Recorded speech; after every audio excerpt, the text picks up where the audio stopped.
우리가 히브리서 4장까지 함께 말씀을 살펴보았습니다. 5장으로 바로 들어가는 것보다 히브리서 1장부터 4장까지를 복습하는 오늘 시간을 갖도록 하겠습니다. 우리가 히브리서를 읽다 보면 이 신앙생활에서 정말 주의해야 될 것이 뭔가, 또 무엇을 염려해야 될 것인가에 대한 말씀을 계속 히브리서는 우리에게 권면을 해주고 있는데, 우리 신앙생활에서 우리가 주의하고 염려할 일이 뭔가에 대해서 여러분이 오늘 함께 나누어 드리도록 하겠습니다. 우리가 신앙생활 할 때 주의해야 될 것이 뭐냐면, 우리가 신앙하는 신앙의 대상은 하나님이시죠. 그리고 우리가 신앙하는 그 내용은 하나님 말씀이어야 합니다. 우리가 하나님을 대하는 태도와 자세가 곧 이 하나님의 말씀에 대한 태도와 자세와 다르지 않다는 겁니다. 하나님이 곧 말씀이기 때문에 그렇습니다.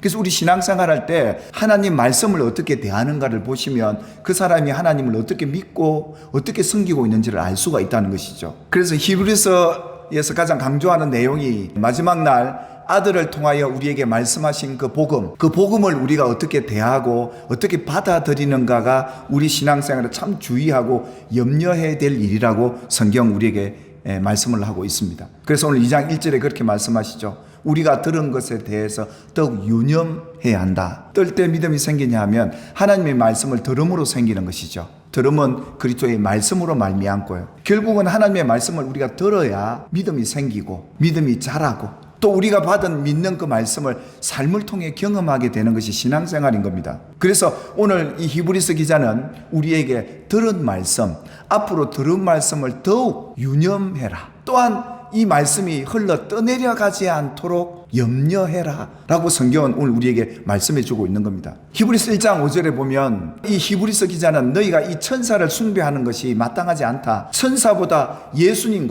예수님이 전한 복음이 너희들에게는 더 중요한 것인데, 그들은 이 천사의 말을 통해 전해준 율법 때문에 예수님이 그들에게 전해준 말씀, 이 복음을 흘려 떠내려 보내는 이런 실수를 하게 되었다는 겁니다. 그래서 히브리서 3장 1절은 너희가 천사를 중히 여기고 천사가 전한 말씀만을 붙잡을 것이 아니라 예수님을 더 깊이 생각하고, 예수님이 천사보다 더 우월하고 세상에 어떤 누가 가르쳐 준 것보다 예수님이 전해준 그 복음이 더 귀하다라는 것을 강조하시면서 예수님을 더 깊이 생각하고, 그분이 전해준 말씀, 그분이 우리에게 알려준 그 말씀, 너희가 들은 이 말씀을 더 유념해서 흘려 떠내려 버리지 않도록 주의할 것을 당부를 해두고 있습니다. 결국 우리 믿음 생활은 그런 것입니다. 들은 이 말씀을 어떻게 우리가 믿음으로 결부시켜서 연결시켜서 살아가느냐. 이런 사람들이 주님의 은혜를 경험하고, 할렐루야, 주님이 살아계심을 발견하게 되고 우리가 어떤 상황에도 흔들리지 않는 믿음의 삶을 살 수 있기 때문에 들은 이 말씀을 유념해서 믿음으로 붙잡고 살아가라, 그렇게 성경이 말씀해 주고 있는 것이죠. 근데 여러분, 오늘 2장 1절 말씀에 보시면 그러므로 우리가 들은 것에 더욱 유념해서 우리가 흘려 떠내려가지 않도록 함이 마땅하다라고 말씀하시는데요, 여기서 흘려 떠내려 보내지 않도록 주의하라는 말은 우리가 조심해서 그 말씀을 잘 들어서 그 말씀을 받아들이라는 이 의미도 있지만, 오늘 이 성경에 강조하는 이 내용은 오늘 하나님께서 우리에게 이 들은 말씀을 흘려 떠내려 보지 않도록 주의하라고 하는 이 말씀에 대한 주체는 누구냐면 우리가 아니라 하나님이시고 말씀이 주체인 겁니다. 우리가 들은 이 말씀을 우리가 붙잡아야 된다는 이런 의미도 되지만, 하나님의 말씀이 우리에게 들려졌을 때 그 말씀이 떠내려가지 않도록 염려해라는 이런 의미가 더 있다는 겁니다. 구원은 하나님의 일이고 하나님이 주체가 되는 것이지 우리가 주체가 아니라는 겁니다. 그래서 하나님의 말씀이 떠내려간다는 이 말은 하나님의 말씀은 우리에게 왔다가 떠내려갈 수 있다는 겁니다. 그래서 이 신앙의 주체도 하나님이시고 구원의 주체, 이 말씀이 우리에게 와서 떠내려가는 그 주체도 하나님의 말씀이 주체이지 사람이 주체가 아니라는 사실을 우리는 깊이 새겨 들어야 합니다. 그래서 히브리 사람들이 천사들이 전해주는 율법만 최고다 여기고 있다 보니까 어떻게 됐습니까? 결국은 하나님의 말씀, 그분의 말씀을 떠내려 버리고 하나님을 믿지 않는 불신의 상황까지 가버린 겁니다. 예수의 복음을 전해줬을 때 듣지 않고 흘려 떠내려 보내는 것은 믿지 않는 불신의 죄였고 하나님의 주권을 무시한 이들이었다라는 것을 성경이 얘기를 하고 있는 거죠. 그러면서 뭐라고 그럽니까? 그들이 하나님 말씀을 받아들이지 않으니까 어떻게 되죠? 안식에 들어가지를 못했던 겁니다. 평안을 못 누리는 겁니다. 결국은 하나님의 말씀을 믿음으로 받아들일 때 여러분 그 말씀이 여러분 안에 안식으로, 구원으로, 평안으로, 응답으로 자리 잡게 되는 것을 믿으시기를 주의 이름으로 축원합니다. 그래서 히브리서 기자는 이것을 강조하고 있는 거예요. 오늘 이 히브리서 기자를 통해 우리에게 말씀하고자 하는 이 진짜 믿음의 신앙생활은 뭐냐? 우리가 들은 말씀을 기억하고 그 말씀을 믿음으로 붙잡아야지 흘려 떠내려 보내면 이거는 믿음이 아니고 하나님을 불신하는 것이고, 그래서 뭐합니까? 원망하고 불평이 나오더라 이겁니다. 히브리 사람들처럼 그 하나님의 말씀을 떠내려 보내버리니까 결국은 안식에 들어가지 못했더라라는 것을 3장 4장에서 우리가 배웠지 않습니까? 그래서 예수님은 안식을 잃어버린 하나님의 말씀을 이렇게 불신하고 흘려 떠내려 보낸 그들을 향해서 뭐라고 표현합니까? 회칠한 무덤이다 이랬던 겁니다.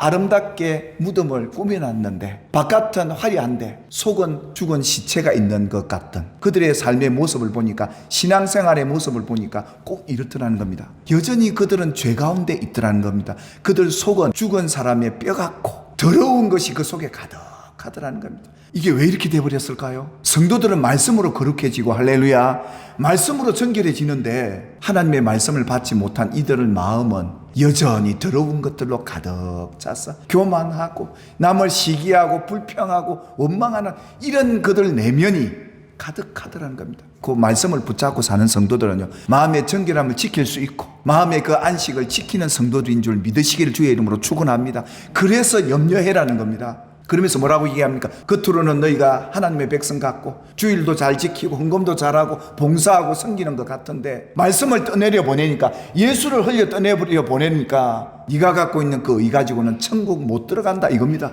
그래서 우리를 지킬 수 있는 길은 예수님 곧 그분의 말씀만이 우리를 지킬 수 있는 능력이고 힘이며, 그 말씀이 우리 안에 붙어 있어야 너는 어렵다 하나님은 인정하신다 라는 겁니다. 왜 그렇습니까? 하나님의 말씀은 살아 있습니다. 그래서 말씀을 믿음으로 딱 붙들고 기억하고 사는 성도들은요, 그 말씀이 미움을 이겨내게 하고 교만도 이겨내게 하고 죄지을 유혹도 이겨내게 하고 절망하고 낙심할 수 있는 이것도 이겨내게 하는 것이 곧 이 믿음의 말씀이더라 이겁니다. 여러분 마음에 뭐가 있으십니까? 살아있는 말씀이 있게 되기를 주님의 이름으로 축원합니다.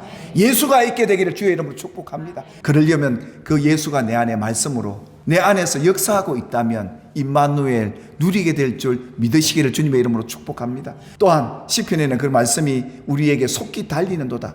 여러분 기억하셔야 합니다. 하나님 말씀이 우리에게 왔다고 그것이 우리에게 오랫동안 머물러 줄 거라 생각하지 마십시오. 그래서 예수님은 이 시대를 바라보면서 귀 있는 자는 들으라 하시면서 이 세대를 무엇으로 비유할까? 이 말씀을 너무 소홀히 여기는 시대다. 아이들이 노는데 피리를 불어도 춤추지를 않고 애곡해도 울지 않는, 그 말은 무슨 말입니까? 반응을 안 하더라 이겁니다. 말씀에 대한 반응을 안 하는 세대가 예수님 세대였어요. 요한계시록에도 볼지어다 내가 문 밖에 서서 두드린다. 지금 우리 안에 들어오고 싶어서 두드린답니다. 근데 여러분 잘 아셔야 합니다. 예수님이 주구장창 그 문 밖에서 여러분 앞에서 문을 두드리지 않는 분이세요. 떠나가실 수 있는 분입니다. 정말 우리가 이 믿은 것도 내 의가 아니요, 내가 자랑할 만한 것도 아니고 내 공덕도 아니고 순전히 하나님의 은혜요, 하나님이 하신 것이고 하나님이 내게 말씀을 통하여 구원해 주신 은혜라는 것을 깨닫는 성도들은요 겸손합니다. 여러분의 신앙의 주체는 여러분이 아니라 주님이셔야 되고,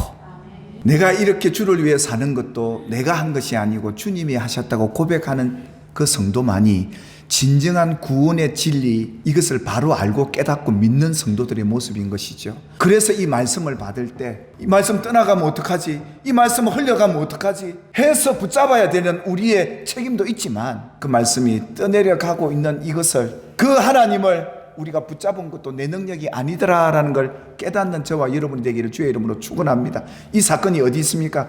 마리아에게 찾아오신 예수님이셨습니다.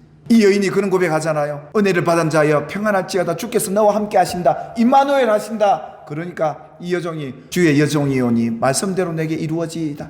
붙잡잖아요. 흘려보내지 않잖아요. 이 마리아가 이렇게 믿음으로 붙잡은 것 또한 그녀의 능력이 아니었고, 붙잡게 하신 분도 누구냐? 처음에는 이 여인이 그걸 못 받아들이잖아요. 그런데 성령의 능력이 임하고 나니까 말씀이 육신이 되어 오신 예수를 임마누엘로 받지 않습니까?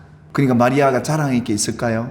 없죠. 주님이 나와 함께하는 것도 내 공로가 아니구나. 죄인된 나에게 찾아오신 것도 주님의 은혜구나. 사랑하는 여러분, 임마누엘 누리실 때 내가 이쁘고 잘나서 임마누엘인 것도 아니고 그분이 찾아오셨으니 올 한 해 누리고 사는 해가 되기를 주님의 이름으로 축원합니다. 임마누엘 그 주님을 여러분 속에 꼭 붙잡고 고백하고 기억하고 그분이 함께 하심이 누려질 수 있도록 기도하시면서 누리는 한 해가 되기를 주님의 이름으로 축원합니다. 사랑하는 여러분, 여러분들에게 말씀의 마무리로 권면합니다. 여러분이 들은 그 말씀, 여러분이 받아들이는 이 예수 흘려 떠내려 가는 일이 없도록 염려하시고 붙잡고 믿음으로 누리는 한 해가 되기를 주님의 이름으로 축원합니다.